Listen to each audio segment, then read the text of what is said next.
Hello everyone, welcome back to Taiyari online. मैं हूं सुधा। आज की वीडियो में हम 8 मई 2021 से बनने वाले डेली करंट अफेयर्स के सभी क्वेश्चंस को डिस्कस करेंगे।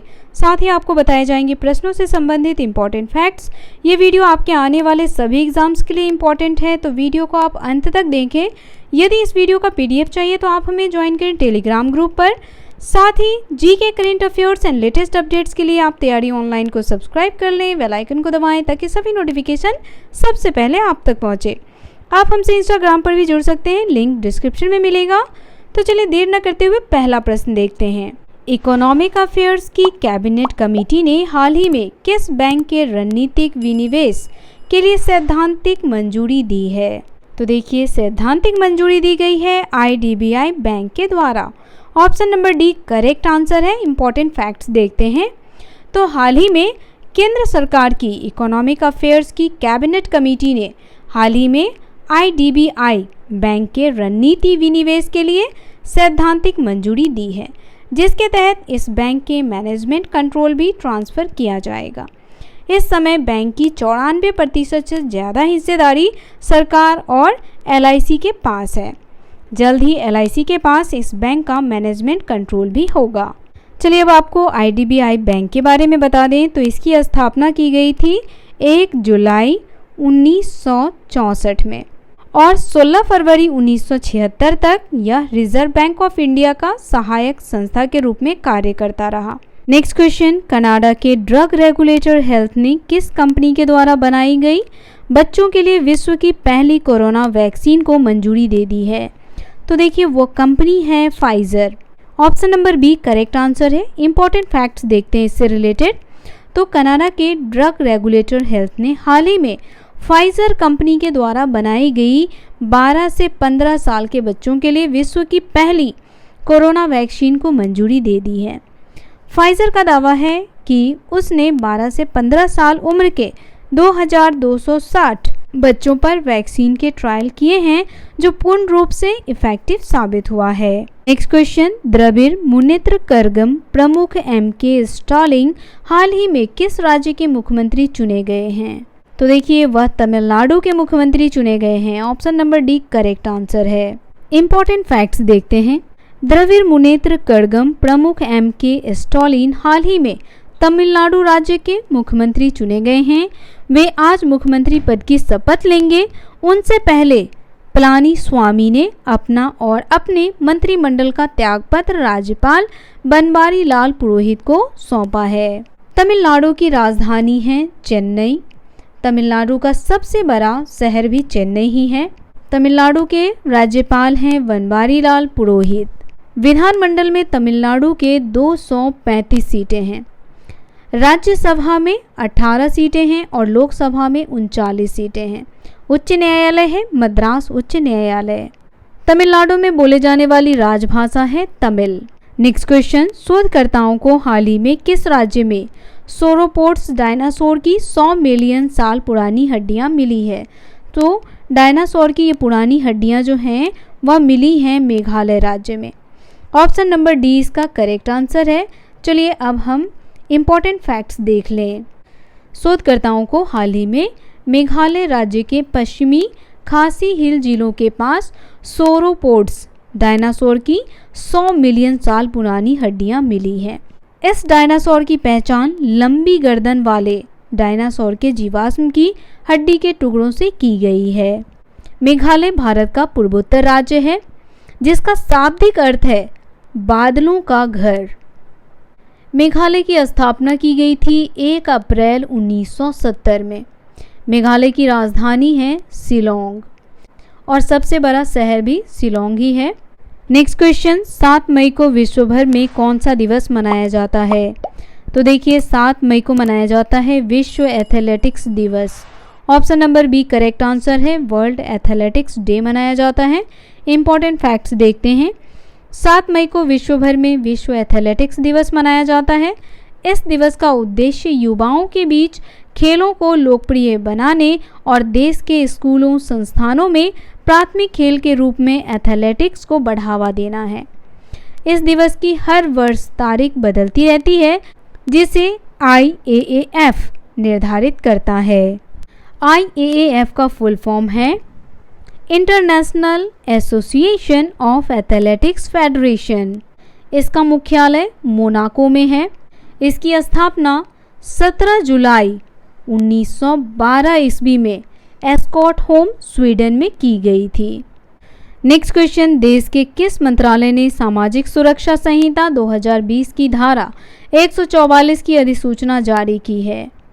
यह जारी किया गया है केंद्रीय श्रम एवं रोजगार मंत्रालय के द्वारा।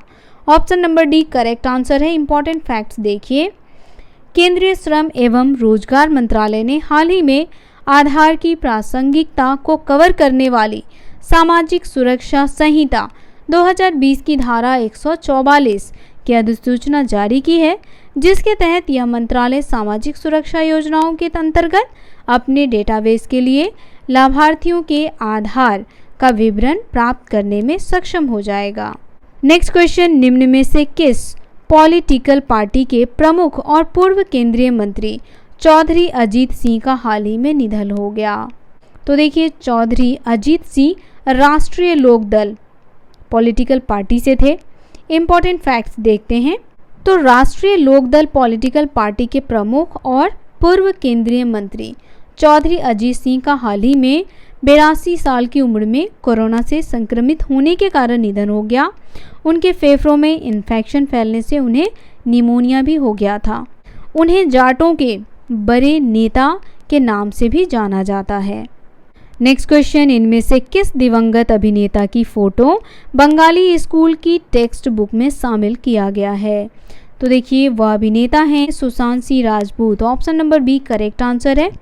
चलिए इससे रिलेटेड इंपॉर्टेंट फैक्ट्स देखें। तो यहाँ देखिए, बॉलीवुड के दिवंगत अभिनेता सुशांत सिंह राजपूत की फ़ोटो हाल ही में बंगाली स्कूल की टेक्स्ट बुक में शामिल की गई है। सुशांत सिंह को तो सभी जानते हैं। उनकी फ़ोटो पवित्र रिश्ता सीरियल से ली गई। पवित्र रिश्ता जो सीरियल उन्होंने बनाया था, ये बहुत ही फेमस हुआ था। उनकी फ़ोटो एक प्राइमरी बांग्ला बुक के फैमिली और फादर फिगर समझाने के लिए पब्लिश की गई है। नेक्स्ट क्वेश्चन, खाद्य संकट पर GNAFC की वैश्विक रिपोर्ट। तो चलिए GNAFC का वैश्विक रिपोर्ट देखें, और यह रिपोर्ट जो है वह रिलेटेड है 2021 के global report on food crisis से। तो चलिए देखते हैं फूड क्राइसिस के बारे में। सबसे पहले आप जान लें GNAFC का फुल फॉर्म। तो इसका फुल फॉर्म है global network against food crisis. हाल ही में 2021 global report on food crisis जारी की गई है, जिसमें GNAFC, यूरोपीय संघ, संयुक्त राष्ट्र और अन्य सरकारी और गैर सरकारी एजेंसियों द्वारा गठित एक अंतर्राष्ट्रीय गठबंधन है। इस रिपोर्ट के अनुसार आर्थिक संकट 2020 में 40 मिलियन लोगों को भुखमरी की ओर धकेलने का प्रमुख कारण था। 2019 की तुलना में 24 मिलियन बढ़ गया है। इम्पॉर्टेंट पॉइंट्स देखिए, तो कोविड-19 से संबंधित संघर्ष, खराब मौसम और आर्थिक झटके लाखों लोगों को खाद्य असुरक्षा में धकेल रहे हैं। इस रिपोर्ट के अनुसार 2020 में 155 मिलियन से अधिक लोगों ने तीव्र खाद्य असुरक्षा का अनुभव किया। 2019 की तुलना में 20 मिलियन की वृद्धि हुई है। इसमें 1,33,000 लोग खाद्य असुरक्षा के सबसे गंभीर चरण में हैं। वे ज़्यादातर कहाँ से हैं? तो बुर्किना फासो, यमन और दक्षिणी सूडान से हैं। 2020 में 28 मिलियन से अधिक लोगों को आपातकालीन स्तर की खाद्य असुरक्षा का सामना करना पड़ा। अब देखिए अफ्रीका महादेश में, तो भोजन की कमी के कारण अफ्रीका जो है वह सबसे अधिक प्रभावित महाद्वीप है। 63% से अधिक वैश्विक खाद्य की कमी जो है वह अफ्रीका में दर्ज की गई। जिम्बाब्वे और हैती जलवायु मुद्दे से प्रभावित थे। UDID प्रोजेक्ट क्या है? तो चलिए आपको बताएं UDID प्रोजेक्ट के बारे में। ये जान लें आप कि UDID प्रोजेक्ट जो है वह रिलेटेड है विकलांगता से। यहाँ देखिए, UDID प्रोजेक्ट को 2016 में लागू किया गया था। दिव्यांग जन सशक्तिकरण विभाग ने हाल ही में सभी राज्यों और केंद्र शासित प्रदेशों के लिए केवल UDID पोर्टल का उपयोग करके विकलांगता का प्रमाण पत्र जारी करना अनिवार्य कर दिया है। 1 जून 2021 से इसे लागू किया जाएगा। UDID का अर्थ होता है unique ID for persons with disabilities project. इस परियोजना का उद्देश्य विकलांग व्यक्तियों के लिए एक सार्वभौमिक आईडी और विकलांगता प्रमाण पत्र प्रदान करना है। इसका उद्देश्य विकलांग व्यक्तियों के लिए एक राष्ट्रीय डाटाबेस तैयार करना, इसके अलावा विकलांग व्यक्तियों के लिए UDID अर्थात यूनिक डिसेबिलिटी आइडेंटिटी कार्ड जारी करना है। योजना की मुख्य विशेषताएं देखिए तो देश भर में विकलांग व्यक्तियों के डेटा की ऑनलाइन उपलब्धता के लिए एक केंद्रीकृत वेब एप्लीकेशन होगा। विकलांगता प्रमाण पत्र के लिए ऑनलाइन फॉर्म भरना और आवेदन पत्र जमा करना होगा। अस्पतालों द्वारा विकलांगता के प्रतिशत की गणना करने की प्रक्रिया को तेज करना। विकलांग व्यक्तियों के बारे में जानकारी का ऑनलाइन अपडेट और नवीनीकरण करना। तो आज की ये जानकारी आपको कैसी लगी आप हमें कमेंट करके अवश्य बताएं। वीडियो पसंद आया हो तो इसे लाइक करें और अपने दोस्तों को भी शेयर करें। आपका कोई सुझाव है तो आप अपना सुझाव हमें कमेंट बॉक्स में अवश्य लिखें। तो मिलते हैं आपसे नए दिन नए प्रश्नों के साथ, तब तक के लिए आप सभी का धन्यवाद।